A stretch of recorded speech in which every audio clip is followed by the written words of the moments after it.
great. People joining, awesome.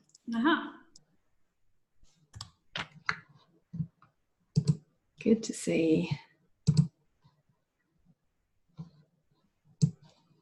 How many people do we have registered for this, Faith? I don't know. It's there wasn't a registration link, so okay. Participation numbers are going up quite quickly. So. They are. It's great. It's great. We've got 23. It's like watching for the bingo number here. Thanks everyone for joining in. It's great to see everyone here. You can use the chat function to tell us where you're joining from. Yeah, say hi.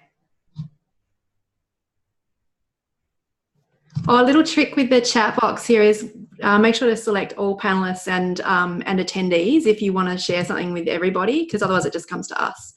Wade, good to see you. Hi, Alice from CSIRO. Cool.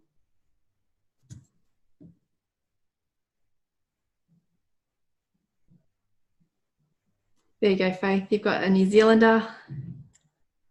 Fantastic. I can see Madalena, who's also from the University of Auckland. And there was Rita from Otago. Otago, fantastic.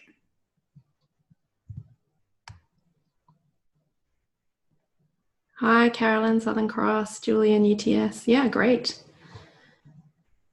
So we'll just maybe give it a couple more minutes just to let a few, if anyone's a minute late.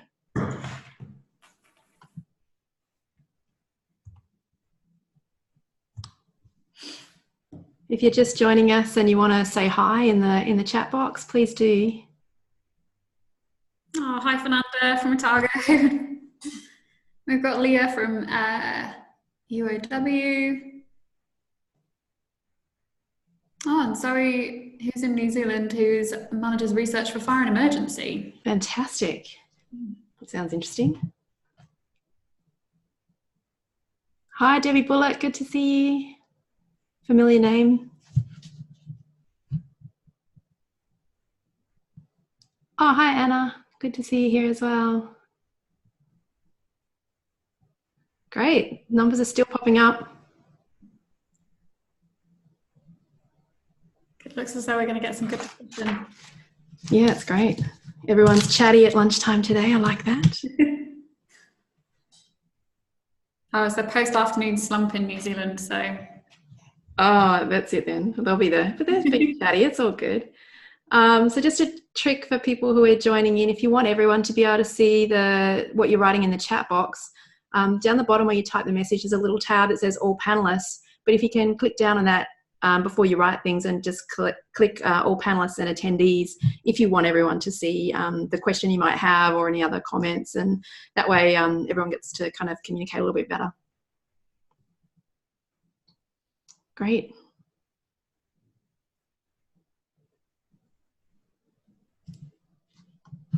Okay, shall we, might let you lead off because we've got quite a full session, don't we, Faith? Yeah, let's get going. So kia ora koutou. I'm Faith Welch, Research Impact Manager at the University of Auckland. I need to start by apologising for the quality of my video. I think I'm going to look a bit like a robot for the next hour. Hopefully the camera doesn't freeze on a really unfortunate face of mine. But on behalf of myself and Tamika, I'd like to welcome you all to the ARMS Research Impact Special Interest Group Welcome webinar. So before we get started, I just want to highlight some of the functionalities of this interactive webinar. So we really want to encourage you to ask lots of questions, and we really hope that we'll stimulate lots of discussion. So that we have a number of different ways in which you can ask questions. There's a Q&A button at the bottom of your screen, so you can ask questions through that. You can also ask questions through the group chat. And as Tamika says, just make sure that you've set it to say all participants and attendees. And I believe there's also the functionality to raise your hand. So if you want to pop up and show your face and turn your volume on, you'll be able to ask a question and be part of the webinar as well. Please note this is being recorded, so you'll be able to refer back to this at a later stage as well. So we just really wanted to start by giving you a brief introduction as to the origins of the special interest group. And in doing so, we're going to introduce ourselves as co-conveners of the ARMS Research Impact SIG. So I'll start by telling a little bit about myself. So my career in research management, or more specifically research impact focused roles, began straight after my PhD.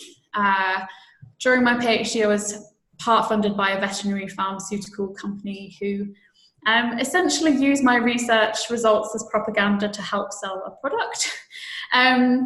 But it was at this time that I kind of heard people talk about research impact and this new thing called research impact in the UK, and realised that a career in academia was not for me, but I was really interested to see how I could support others to increase the impact of their research. So I took up a new role at one of the UK research councils in knowledge exchange and business engagement. I worked there for 4 years before switching sides and moving to the University of Bristol as an impact specialist for the faculties of science and engineering. And this move kind of came at a time when impact-focused roles were springing up everywhere in the UK due to the Research Excellence Framework. However, just over a year later, my husband got a job in New Zealand, and we moved over here. I was lucky to secure a role at Auckland due to the fact of being told that impact is coming to New Zealand. This was quite a few years ago. But it was through my move to New Zealand that I started looking around for other fellow research impact enthusiasts. And that's when I came across Tamika through her annual Research Impact Summit. I actually made sure that I met up with Tamika at the ARMS conference the following year, which was in Wellington, and later floated the idea of having a Research Impact SIG focused on the development of research impact.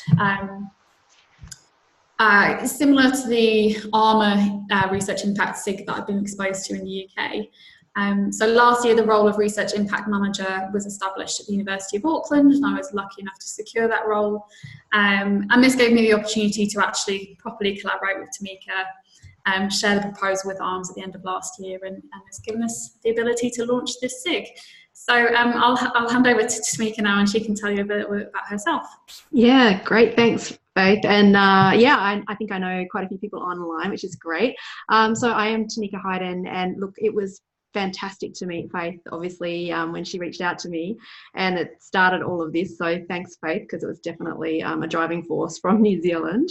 So my background is that I was a health and medical researcher who was really disheartened with the fact that my research didn't really have a pathway to impact or had that opportunity to be used, and thinking as a researcher, how do I make that happen? And it was during my time working in childhood brain tumours and then in Aboriginal health that I came across this thing called knowledge translation and found my people, went to Canada and trained in that, and then trained in research impact, and was working very much in the space of linking with policymakers, doing a lot of social media activities, different translation activities. And then I branched out and started my consulting firm, which is now the Research Impact Academy. And we help researchers and research organisations to share, create and capture their research impact by offering a range of innovative training and consulting kind of solutions so that we can make research impact and the way we create it much, much easier for people to understand. So that's kind of me in a nutshell. I'm based in Melbourne, but I work all over. And I think we're going to get into it. So we've got a lot to get through today. So what we did for this introduction is we wanted to see or to get some insights on what was happening in the SIG that they have at ARMA. And so for this particular one, we ended up interviewing Julie Bayley. But just before we do get into that, we do have one quick poll that we want to run, which I almost forgot. But that poll is, I'm going to put it up now because we want to just get an idea where we know we've asked you to introduce yourself and where you're from, but we just want to get launch this quick poll because we want to see where people are from that are watching, and because we are quite interested in the proportions. So if you can, please just fill this in. Oh, look, New Zealand nearly won over there. There's people filling it in really quickly. Anyone from Singapore on the line? Oh, it doesn't look like it. That's a shame. No others? No one sitting anywhere weird in the world? Okay. Still got a few votes to come in, so we'll just wait a couple of seconds. So it would be just really helpful for us to kind of get a feeling of those proportions as well, where people are tuning in from today. It looks like we've stopped voting. Everyone's like asleep. Wake up, New Zealand, wake up. It's the afternoon slump. Okay. Okay, so we'll end that now. So thank you for that. 80% from Australia and 20% from New Zealand. So that's the results there for you guys to see. Nice. It matches the demographic of the SIG itself, so that's fantastic to see. Yeah, so it's really good. Good turnout. Thanks for that. Now, let's jump in, and now I'm going to share my screen, and this is technology at its best here. I'm going to share with you an interview that I did a little while ago with Julie Bayley, who was, as I said, one of the convenors of the ARMA SIG. Julie has been working in Impact for quite a while, and now sits at Lincoln University, I believe it is. Sorry, I forgot to write a note about that one. And so Julie also does a lot of work with Emerald Publishing Group and has done a lot of work on creating resources around impact and working on how to create and measure your own organisational impact. There's a few great journal articles that she's written as well. So at the end of this interview, if there's any other resources that you want from Julie, I'll definitely share those with you as well. Many of you here may have even heard of her. She's big on Twitter and has a lot of connections around and does some fantastic things, shares a lot of information and has been absolutely generous in sharing her information with us for this interview. So I'm going to make sure I share sound. I'm going to share here, and hopefully this will all work. And as we start this, Faith, I'll get you to give me a thumbs up as long as it's actually working. So, Julie, thank you so much for joining me. It's wonderful to have an opportunity for the ARMS Impact SIG to be able to interview you on your experiences with the same SIG for ARMA. So we're really interested to learn from you. And obviously, as we're developing our own SIG, we believe that we can learn a lot from the experiences that you've had. So if you can perhaps tell us the background of what drove the development of the ARMA Impact SIG. Okay, well, thank you for having me. It's always a joy for the opportunity for ARMA to kind of share its learning and connect internationally. So thank you very much. The Impact SIG started, I think, in around 2014. ARMA were really keen to set up special interest groups for various kind of elements of practice, and impact was certainly one of them. And at that point in the UK, we were really pushed on impact. It come into REF and it was in our funding scheme. So ARMA set it up, and then at that point, an impact manager at Sheffield, Lizzie Garcher, stepped up and said, I'll lead it. And at that point, there was a fair few, but relatively small in kind of proportional terms, members of the group. Fast forward about a year, Impact had upped its pace, and I was asked to join Lizzie and co-lead the SIG. So what we ended up with then was a twofold running of the SIG, which represented the number of people, and an appetite really to help join professionals together and give them a chance to network. Okay, and so obviously that's very similar to the type of thing that we're trying to do with our SIG and help people to network. So can you tell us, obviously aside from that networking, what was it that you really set out to achieve, and how did you determine what it was that you needed to achieve from the members of that SIG? Okay, I think it's incredibly important to say it was ground up, so it was from the members. So it started as an appetite to connect people, to offer a space for people to network, to share practice, to check on the rules of REF, those kinds of things. But increasingly over time, the membership became far more proactive in asking the questions about what was right, what was wrong, what worked, what didn't work. And we built this kind of professional community which fundamentally stopped people being isolated.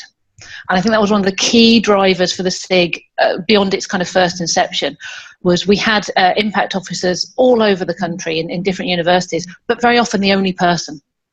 And so the achievements of the SIG, the things we really wanted to do were to connect those people and stop them feeling like kind of lone soldiers. The net result of that was a shared community of practice, people connecting directly or through the SIG, but also a real sense that this was a profession, that people wanted to connect into something that wasn't just a job, it was a skill set, it was a specialism. And I think over time that became part of the driving force of the SIG, beyond its kind of original inception. Interesting. And I mean, obviously, because you had the ref, you had specific roles that were created with impact officers, and we're seeing similar things here, obviously, but on a smaller scale, I guess. But were there any special things that you did to grow that membership and to get more people to join the SIG for ARMA? The biggest thing that drew the traffic to ARMA, as it were, was ref. We can't pretend it wasn't. The jobs being created made people need a community, made people need an area of practice. So we were lucky, I suppose, in that regard, that we had people coming to us. However, we also realised that we needed to do some more to connect people who didn't know about ARMA. And I think that's where the ARMA-driven growth happened. So we did, our mailing list was probably the main thing, because that's incredibly easy for people to sign up to and flag what we were doing. And that allowed us to snowball who we were engaging with. And that wasn't just core impact people, that was people in funding positions, that was people in libraries, that was people who were kind of connected to the agenda but weren't core impact. We also made a point of having a presence at conferences. So we would always have a conference session and invite people, whether or not they were in the SIG. We did quite a lot of cross-SIG working, and I'm not sure how it works in ARMS, but in ARMA we have a lot of different SIGs. So an obvious one would be the ref SIG. So joining the ref SIG and the impact SIG grew our membership, but also gave us a little bit more coordinated practice.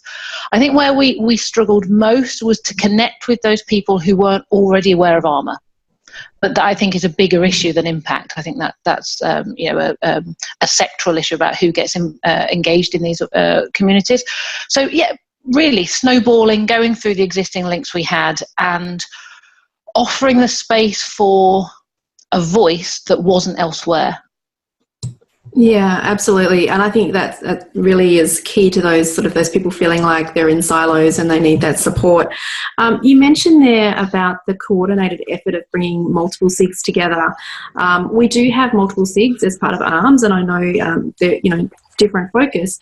But can you tell us just a little bit more about how that worked in bringing them together? I mean, you still kept them as separate entities or separate groups, but what sort of things did you do together?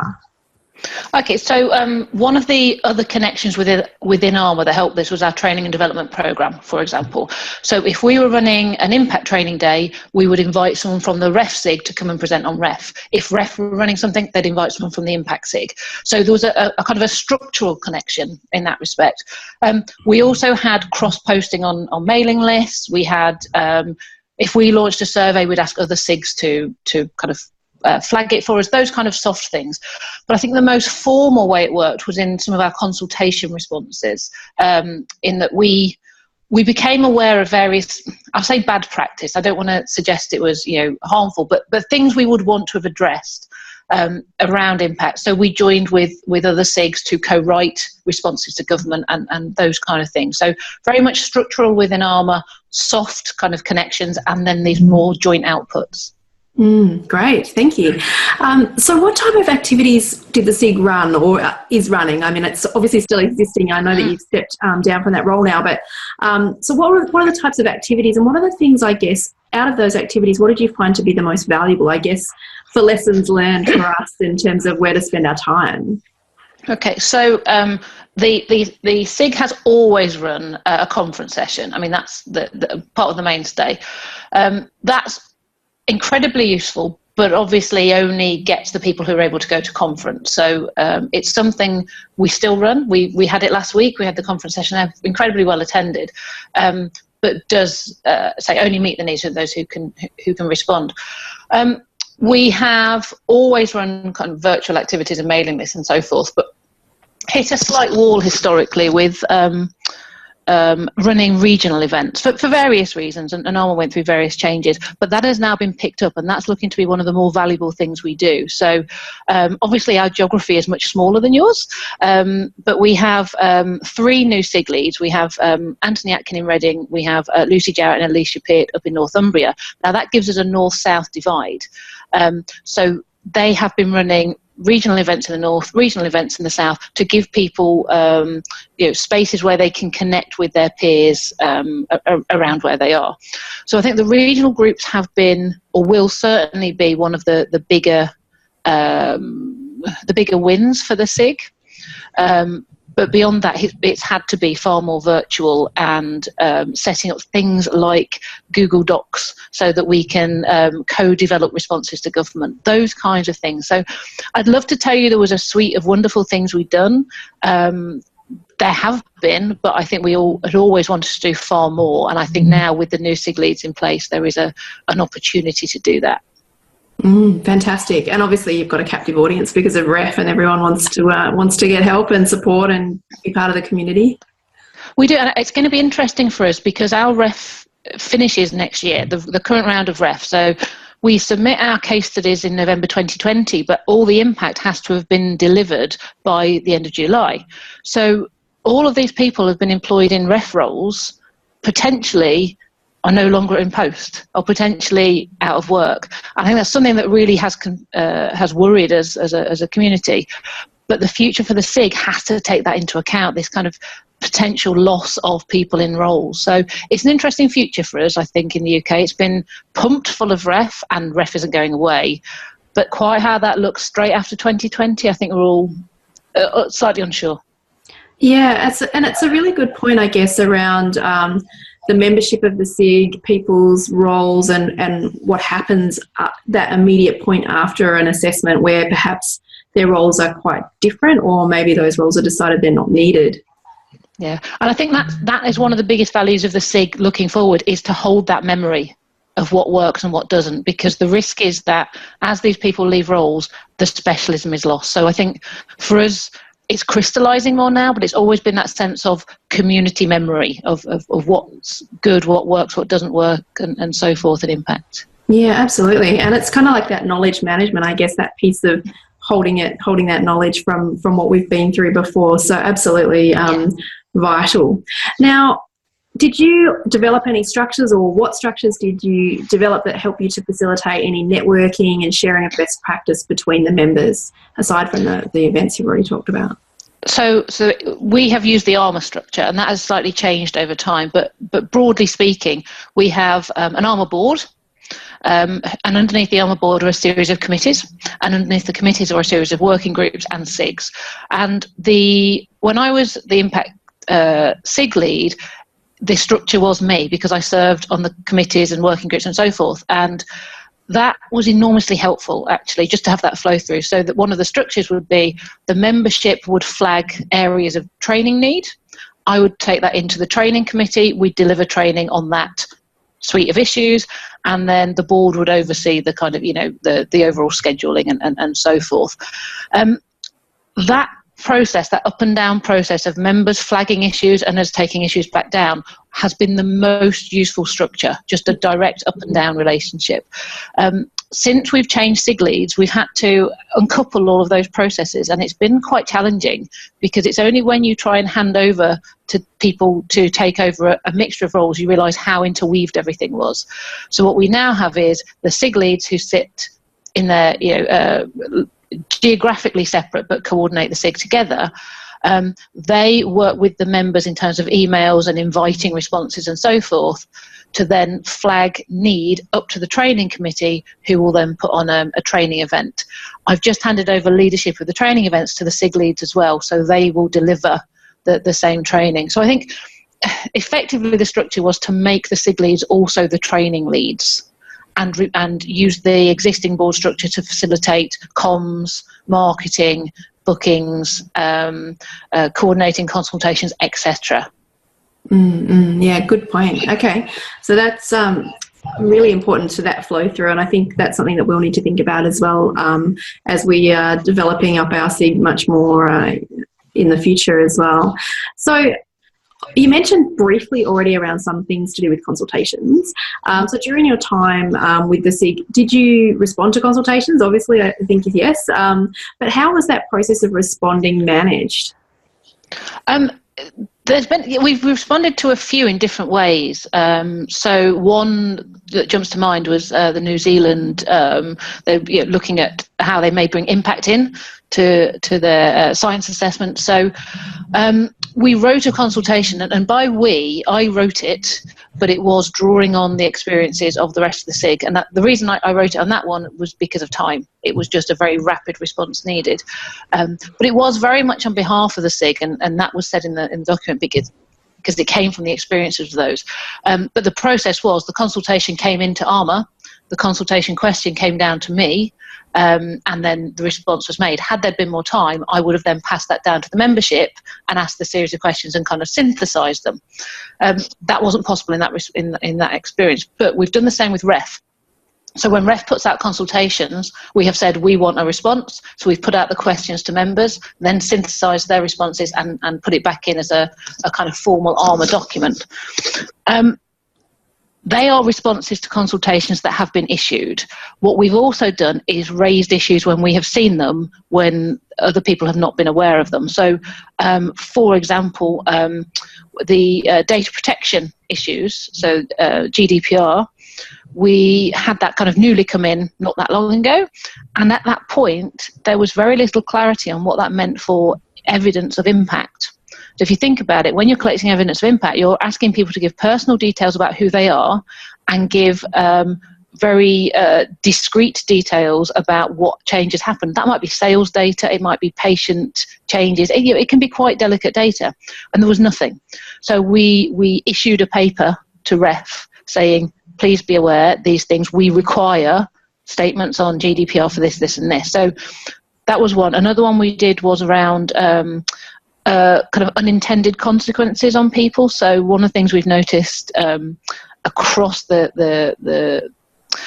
patch, I'm not sure everyone's feeling the same way, but a number of us have seen certain people disproportionately impacted by REF, in that people who are carers, for example, might have less time to do research and therefore have their contracts changed, or not because they're carers, but that it's a net result, or parents who have maybe less time to do things or finding their scoring lower on the research they're doing. There's just these kind of soft points where certain groups are disenfranchised. So we flagged that to REF to say, please be aware of these unintended consequences.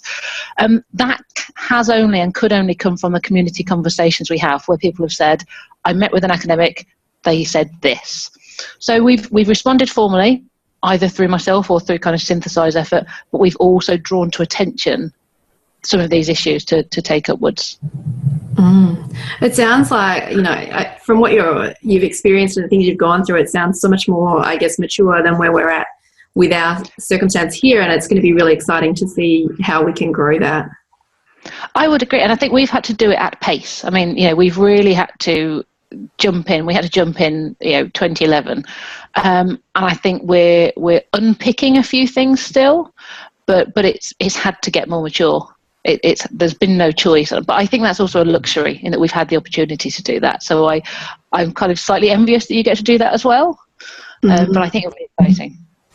So given your experience and all of this learning that you've had, what do you think that the ARMS Impact SIG can achieve? Like, what advice can you give us that you perhaps wish that you had known? Hindsight's a wonderful thing, isn't it? I stand by absolutely that one of the core wins of the SIG is to give people a space to network. I think what I would add to that is it's not just networking, it's actually connecting.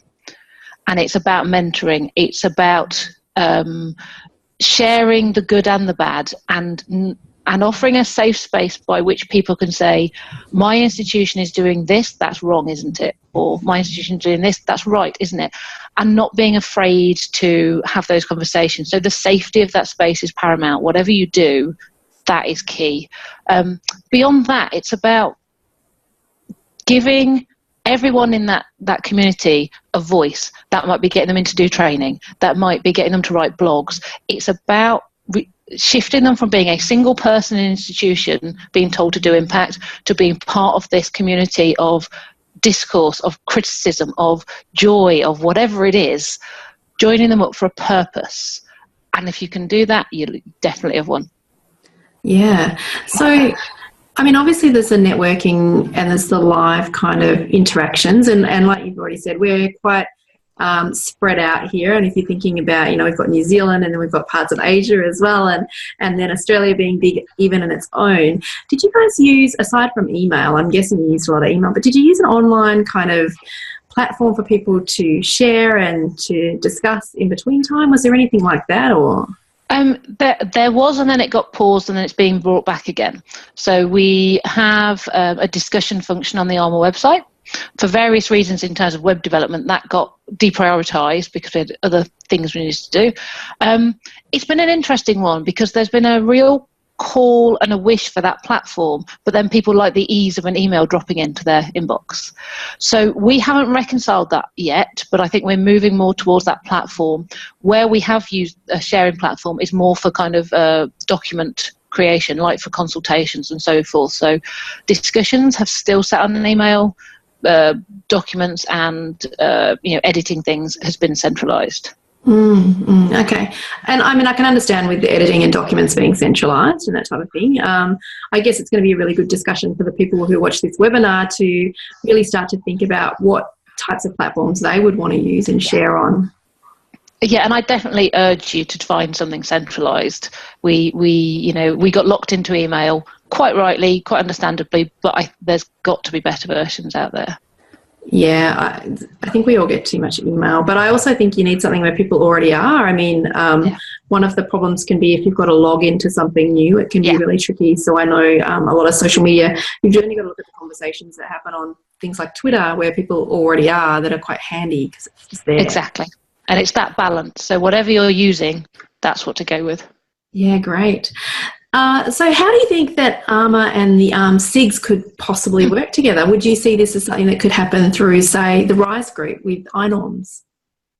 I think there's a huge potential for the groups to work together, and obviously I'm no longer SIG lead, but there's the same appetite for connection with the new SIG leads, and they are well established, really very, very good people. So I think just even the appetite to connect is there. There's an obvious win, I think, in terms of sharing the practice and sharing the experience and so forth, but also for the UK particularly to refresh how we think about things. We've got so locked into ref, and we've got funding and all those things that we need to do. So there is a win in both ways for us to connect. Now you mentioned there the RISE, the iNorms group. So iNorms, kind of international organisation for research management, has a number of working groups. So one of them is the Research Impact and Stakeholder Engagement group, which is co-chaired by myself and the glory that is David Phipps over in Canada. And the aim of this group is to somehow join us internationally in impact in terms of sharing good practice and particularly supporting those countries who haven't had impact and are starting to get impact into their agendas. So on our group, we have people from countries who really have had to do impact and some who it's not even featuring yet. So we have a mix there. The group so far has developed provider criteria, and the reason I mention this is because one of the challenges with doing impact is recognising what support is needed and how you might judge the best way to grow impact in institutions and for individuals, and making sure you either buy in the right services or build internal capacity for those things. So we've developed some criteria to help judge that. The next thing we're going to do is to launch a survey with the RAP, the Research Administration as a Profession group, and to collect and draw together tools and services in the impact space. So there's an immediate kind of short-term connection that would be immensely valuable, which would be to invite the ARMS membership to answer the survey and also to participate in that sharing of practice, because then we can share it back outwards. That then sits as a kind of a bit of a bedrock for more collaboration, more connections to see how to use those things in practice. So I think from our side of things, it would be a case of the new ARMA SIG champions connecting with you guys, but knowing full well that would be a win both ways. Yeah, and so that RAP survey, has that gone out yet? It's going out in, I think, July. We've had as with all things in surveys, a few delays we didn't expect, but we launched the plan at ARMA last week. The survey is basically done, and it should launch in July, and we're incredibly keen to get as many people to answer it as possible, because it will, if nothing else, give us a snapshot of where the profession is, and this time for the first time has got impact in it, so we'll get a snapshot of what impact looks like cross-nationally. And I think that for ARMS as well, maybe give you an insight into which other territories, which other countries you might want to connect with. Fabulous. And I'm sure that that'll be shared quite widely here in Australia to get everyone's feedback as well, and we'll make sure that we get our group into that and try and make some positive responses to all of that. So that brings me to the end of the questions that we have for this webinar. But one last thing I think that would be really great to ask you, I guess, is there anything else that comes to your mind that might not have come up in the questions that you just think, yeah, that's that one thing that I would do differently, or, you know, if I started a SIG today, this is what I'd do. Is there anything else? I think it's not something I'd do differently. It's a principle I want to inject into this, which is these groups who often get set up by the people who are really motivated about the topic or need to find others like them because they're struggling in their work. And the one thing I can say from the UK perspective is impact has been an absolute privilege to work in, and building that sense of community and connection is the mainstay of that. So there's nothing I would change other than I wish we could have done more of that. But making sure that everyone in that community knows they are part of something bigger and something internationally bigger is it. That's the main thing you need to do. Lovely. Thank you so much. It's been wonderful to learn from you. So thank you for taking the time. And I'm sure that everyone that's been watching the webinar today is going to have a lot of questions. And if anyone needs to, they can reach out to you individually as well. Absolutely. And thank you for having me. It's always a joy to connect across the water. Great. Thank you. Thank you. Take care.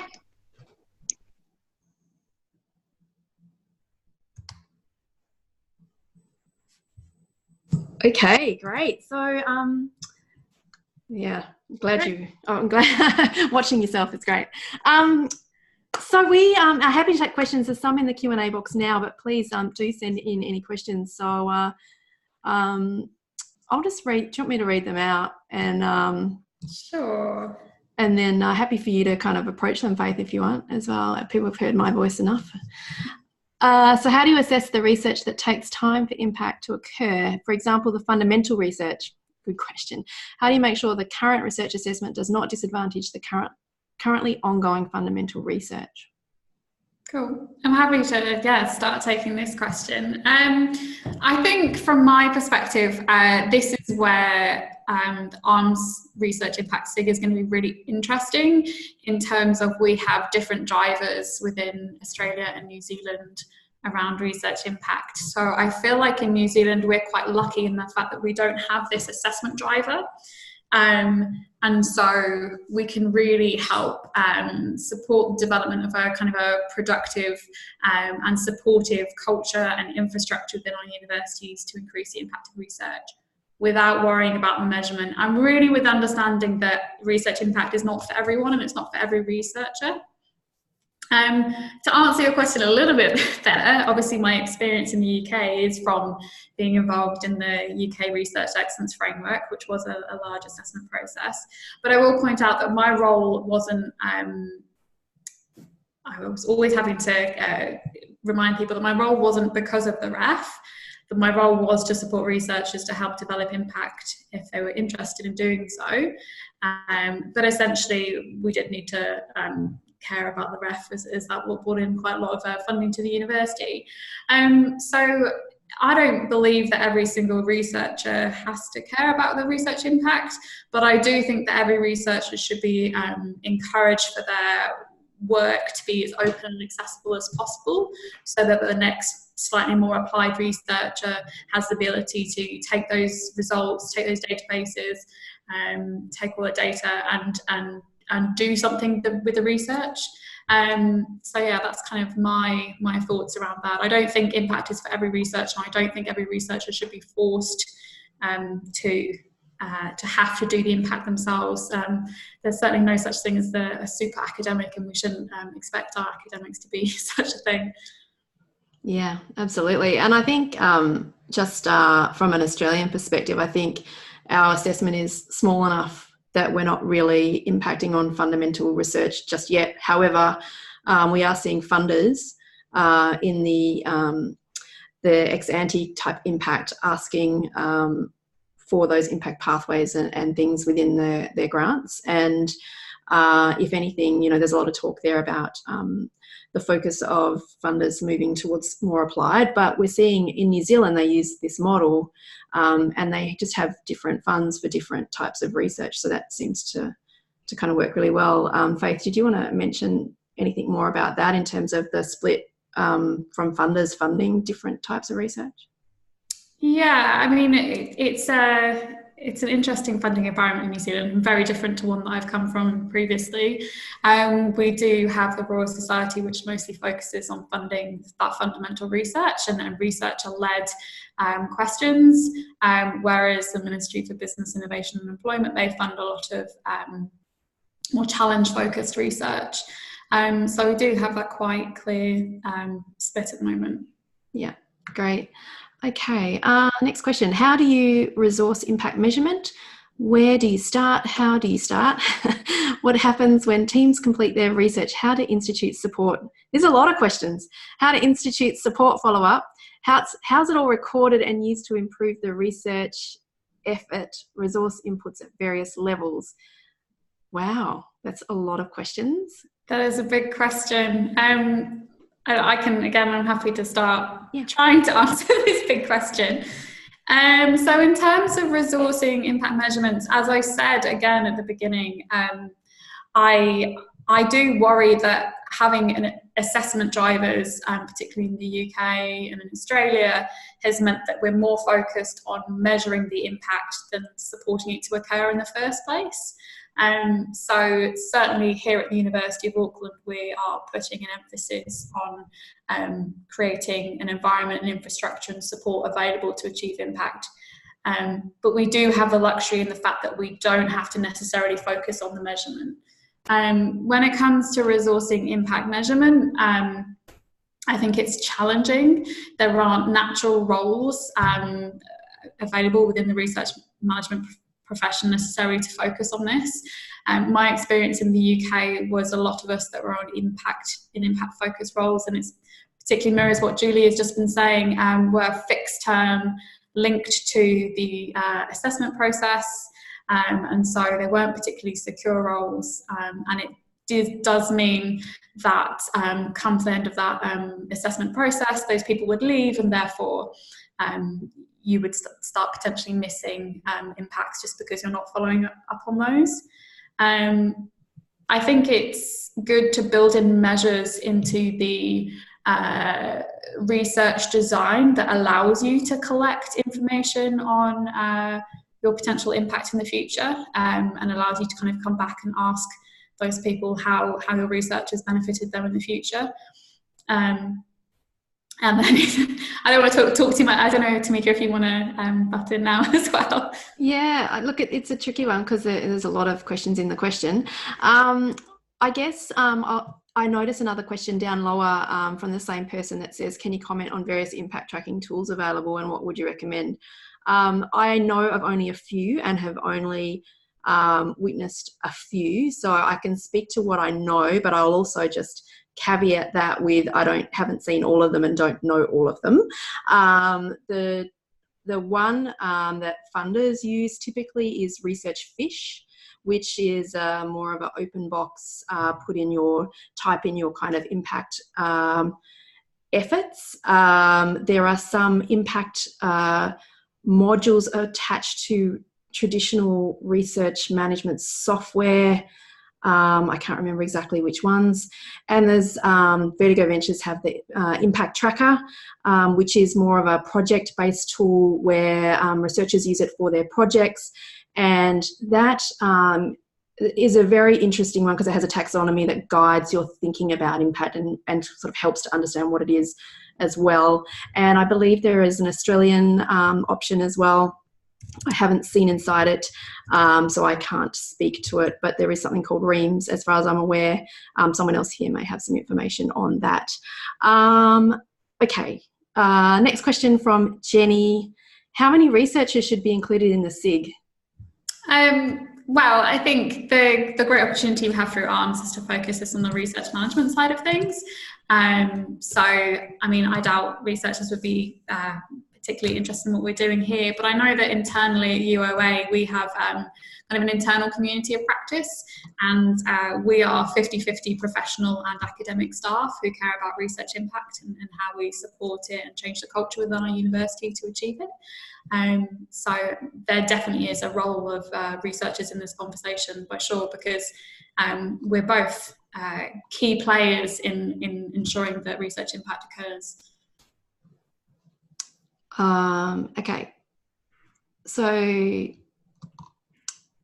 I've just had a comment from Wade as well around REAMS.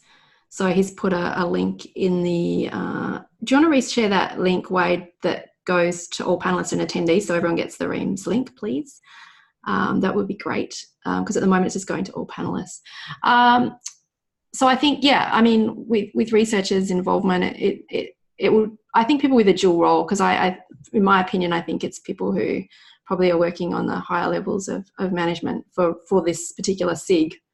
And also, you know, it's more about taking back that information and helping to support them, I guess, from my perspective. Yeah, and just to, I think I just saw a comment from Tobias. I completely agree. I do think researchers will be very interested in what we're doing, because ultimately we're here to support researchers and research, and certainly we'll look at mechanisms in which we can share that more broadly to our broader communities. Yeah, absolutely. Great comment. Okay, so how do we consider the factor of impact when designing a new project together with industry partners? The factor of impact, that's an interesting one. Do you want to start, Faith? Holly, I'm not quite sure what you're getting at, and then this might be an absolutely enormous question, which is what I'm kind of expecting it to be. I think one thing that's come up quite frequently, and particularly we're going to talk to you about our survey results that we did when we launched the SIG, was kind of training opportunities in how to design or how to build in research impact into your research. And so perhaps this is something that we might address at a future date. Great. I just also had a thought that maybe it would be good to hear from everyone if they think this is a good idea, because I noticed that Tobias has kind of mentioned that you know, there's people using different combinations of different systems for capturing impact, and it might be that one of the things we could do as a SIG is probably try to get together those people who have those systems and have a webinar where each of them can share information about their own system, so people kind of get an overview of all of them. If that's something that would interest people, then maybe just let us know, and that could be a great thing to do. Yeah. Right. And I just wanted to highlight something that Wade has said about flagging the word measurement and how it kind of privileges STEM disciplines. And I apologise if I didn't say that as well, because I'm completely on the same page as you, Wade, in that we should talk about evidence more broadly and not measurement, because I'm usually referring to kind of commercial impacts, which can be easily counted and do favour the STEM disciplines. So thanks for that. Yeah, thanks for pulling us up, Wade. Great. Going back to Helly's question around considering the factor of impact, I would say, from my perspective, I would say that if you are designing a project, a new project together with industry partners, you have to ask yourself the question, what's the vision for the project? What does success look like? You know, I get asked a lot of times in the type of work that I do, what was my impact? And I say, what did you want it to be? So starting with the end in mind always comes up. So you must have some idea. Now, we know that the project might not end up being or having the result that you hope for, but you have to start with some idea of what it might be, so you can build in those elements for measurement as you go along, measurement, assessment, as you go along. No matter what type of research you're doing, you've got to have an idea of what that success element looks like, what's the change that you're looking to have, and I would say that would be the big one around factoring that into new projects. Okay, next question. Tanya, what about research that occurs at your institution that leads to further research at a different institution and impact a long time after the initial fundamental research? How do you show that you influenced the impact? Oof. It's a challenging question. And again, I think this depends on a lot on what the assessment rules are within your country. And I can only think back to what happened in the ref, and that was quite a long time ago that I was working on this. But essentially, and I think it's kind of something, as I said earlier, for me, it's just really important that our research is open and accessible enough to have the ability to influence others and influence how they work. So I think it's a challenging thing to actually prove, and I don't know, Tamika, if you've got any experience in having to do this. Yeah, we did a little bit of this with the NHMRC case studies that recently with all the investigator grants, and so we were finding that particularly the fundamental end, so people trying to evidence and show that their work had influence in other areas, and typically what we were looking for to show that was things like being cited as part of grant applications, being cited as part of bigger projects and work, people using your data sets to build on to continue to do bigger projects or more global projects or projects that were similar but in another region or country. And so we're really looking for that pathway. And sometimes that pathway might literally just be that you've had an email conversation with someone asking you to share more about your work or papers and different things like that. So it's a lot softer in evidence, but you can still find it. You just have to ask the right questions. Right, and Tobias has said some ARMA members are working on an ideal research impact case study around fundamental research. So it might be worth asking them if we can share. So like, yeah, we'll ask the new conveners if we can share that. Yeah, absolutely. That's a great idea. Anna, love the idea of a community practice and agree we need to find a good way to connect with each other. Yeah, and I think this is something we probably need to have a chat about here while we're all here, and then we can send it out to the rest of the group. Email's not good for discussions, no. So if anyone has any suggestions, yeah, Slack is a good tool, different groups. I know that there is inside of the ARMS website, there's some capacity for there's a forum in there. I don't know if people like that or if people would prefer something that's, you know, easy, that pops up on their phone and their desktop. If it's on my phone or it's on my desktop kind of tool, social tool, I'm much more likely to do it than if I have to go and log into a site and read and comment. So for things like Twitter and stuff is really easy for me, but I'm happy to see what people's suggestions. Yeah, Slack is another one. From Anna and a few others. So anyone else has any suggestions of what they like? I mean, maybe not everyone likes the same thing, so getting it to be, it might literally just have to be that we do a vote and we go with the majority, and then people show people how to use it, I guess. Great. Okay, another comment from Anna. Agree. Oh, it just moved. Agree, it's important for this group to about capability and capacity building to achieve impact more than just assessment for ARC. Yep, of course. Great to discuss ways to ensure this balance is not lost due to the external environment pressures. Yeah, and I think that was similar to what Julie was saying as well. Yeah, and I think that's certainly where we can collaborate really well between New Zealand and Australia, whilst we do have these slightly different external environmental pressures. So. Yeah. Julian, yeah, I wonder if there'd be benefit to thinking slightly more broadly about research engagement, both as pathway to impact and, yeah, absolutely. I mean, yeah, unfortunately, yes, assessment. I think the way that we ask about engagement is kind of weak because we know that you can't really have impact without engagement. So there's sort of a strange kind of way to pulling that out. And any viewpoints from you, Faith, on that engagement piece? Yeah, I kind of just completely agree with what you've just said. When we're talking about impact, we're talking about all the mechanisms that will help us achieve impact. So yeah, we should be talking broadly about this. Did you want to go back to answer, was there another question you wanted to answer there, Faith? I don't think so. Sorry, okay. I'm just clearing our questions as we go. Oh, good. Thank you.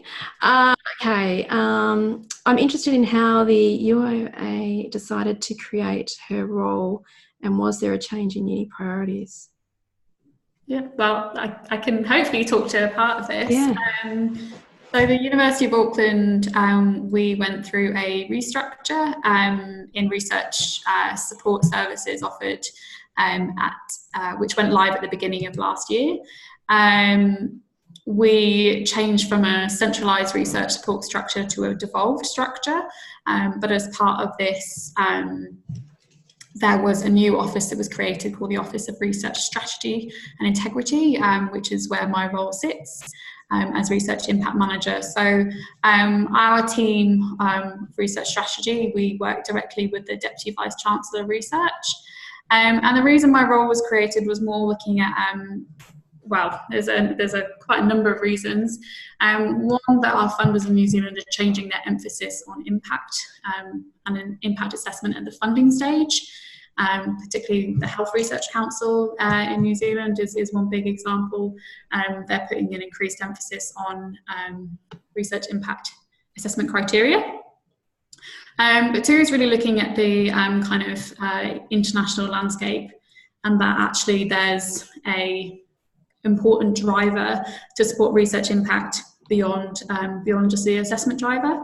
And so my role was created to change the research culture within the university, to give resources and support and other tools to our researchers who really want to engage in this space, and hopefully leading to broad real-world impact in areas that we think are really important. So that's kind of how the university has changed thinking. Saying that, I am one person in a rather large university trying to drive this change, and I know in other universities that there are whole teams that are doing this kind of thing. So it is quite a new thing for us at UOA, and I mean I'm really interested to hear from other universities in New Zealand and how they are supporting this area. Well, that's interesting, because there's a comment here as well. Thank you. We are a research funder in New Zealand and find that, where is that? I've just lost it. And find that VV Impact Tracker helps to focus on different sustainable development goals, related impact indicators, which can be used to better structure a research project towards impact. This has to be looked at as a desirable outcome. Absolutely. So I think that's a fellow New Zealand person, but from a funder perspective. So that's a really interesting perspective there on using that tracker. And I know there's a lot of focus on sustainable development goals pretty much everywhere except for here, which I've found really, really interesting. At a few conferences I've been to recently, that's pretty much what they're talking about when it comes to impact, is sustainable development goals. And don't really hear it so much here. So I'd be really interested to hear from people here if that's something that's been focused on in individual organisations as well. Yeah. I know you've got that. Faith. Well, and just to pick up on Tanya's point at the moment at the bottom, and she said, is anyone else thinking about impact in terms of the Times Higher Education impact ranking? And I would certainly say from a University of Auckland perspective, yes, we are, because we did top that ranking. But that's not necessarily because of the impact our research was having on the Sustainable Development Goals. So I guess another driver for my role at the moment is thinking as to how we can align our research with those Sustainable Development Goals. As the large part of the reason we did so well is because of our teaching and our policy and other environment within the university. So it's something that we know that we can improve, and we are looking to improve. So yeah, I think that would be another really interesting conversation that we might want to have in the future as well. Yeah, great. And I think there's been a couple of votes about talking about engagement in a future session, and I think that's great. And I love your comment, Anna, about maybe we can influence the issue of the artificial split around engagement and impact. And I think that would be something that might be interesting, particularly for the Australian context, but in terms of, you know, having our New Zealand support here as well, hopefully, you know, get some ideas around how they're driving impact from the funding end as well, I think is really valuable too, so that we can have that balance of both sides of the coin. Okay, thanks for that other comment around the SDG impact indicators and university departments. I'm guessing you're talking university departments in New Zealand specifically, but if you know of others in Australia, that's cool too. Any other questions or any other thoughts on what platform we could use to keep people connected. I mean, we can come up with some suggestions and maybe send out a bit of a poll. Also, when we finish this session, there's going to be a survey that you're asking you to fill in. Faith, did you want to talk about any of the other things that you had? Because I know we've only got a minute. Sorry. Yes, I realised we've only got about a minute to go because there's been so many fantastic questions. It's great. We were going to give you an update on the outcome of the survey that we did when we first launched the SIG. At that point, we had about 100 members and we received 50 responses to the survey we sent out.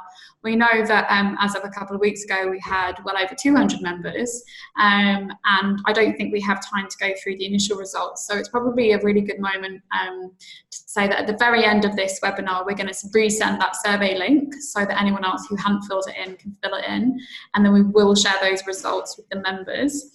In terms of future events to be held by the SIG, and a lot of these were based on ideas that came from you as a community. So we will be having a New Zealand chapter meeting at the EURONS conference, which is happening at the University of Auckland on the 5th and 6th of September. So this is the University Research Offices of New Zealand. So this will be an opportunity for us in New Zealand to network and discuss issues and opportunities around research impact here and the drivers around it here, specifically in the New Zealand context. At the ARMS conference in Adelaide, we'll be hosting a SIG meeting. So this is the first time those of us who are lucky enough to attend the ARMS conference can meet face to face.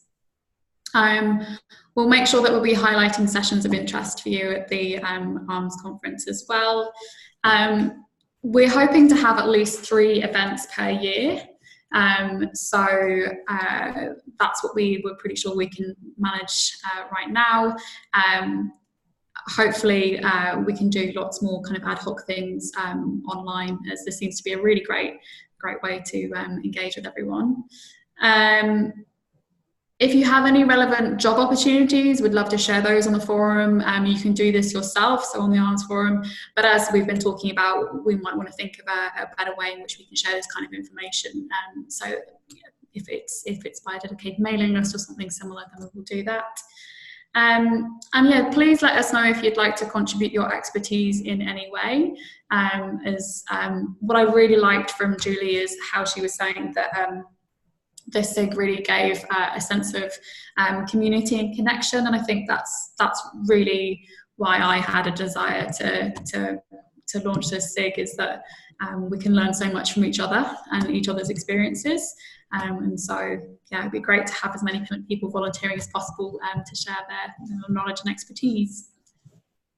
Great. And thank you for those few comments that have also come in from Steve and Anna. Both have said that Deakin and RMIT are focused on SDGs. It's and I know that the universities are. It's just that we're not hearing it so much at our conferences. I'll be interested to see if it comes up at ARMS actually in September. Yeah, great, Wade. So if anyone wants to go beer, wine, or coffee at ARMS, that'd be great. There you go. Wade will run the Impact Social Club. No worries. We know that people have to race off, so please thank you for joining us. It's been wonderful and great to hear what people have in terms of support and some ideas for future stuff that you're interested in. I think is really, really valuable. And one of the other things that was coming to my mind, we'll talk about regions, and I know there's not many people left on the line now, but there's a few, 35. But I guess one of the things that came into mind about regions was, do we think that there's any value in getting chapters to hold impact kind of networking sessions within their chapters, as an example, just throwing it out there. And I travel all over the place, so I'm more than happy to network with anyone all around Australia whenever I'm traveling. So if there are people who are sitting in different places who want to, catch up for an impact chat at any time, just definitely reach out. And if there's opportunities, I'll talk to ARMS. If there's opportunities to actually run networking sessions in different places, then that could be another way to manage some of these regional places as well. Networking chapters is good. Yeah, online. Yeah, online for regional. Absolutely. Well done, Katie. That's a good point. I like online. It's easy.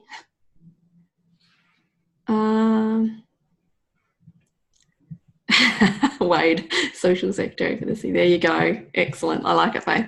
We need to have that. And I think we had one more comment or a couple more comments. How about commencing an impact research project with some funding? Are you the funder? Weren't you from a funder in New Zealand? Is that right? If you can provide the funding, I'm sure we've got enough people in here with the skills. Yeah. Excellent.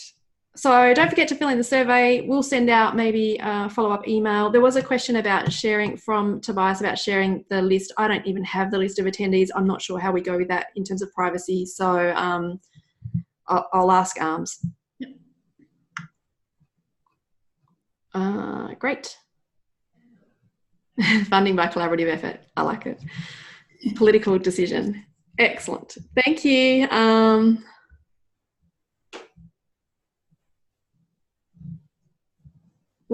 Tobias has said one is funded in Australia through Ian Potter and AMRI.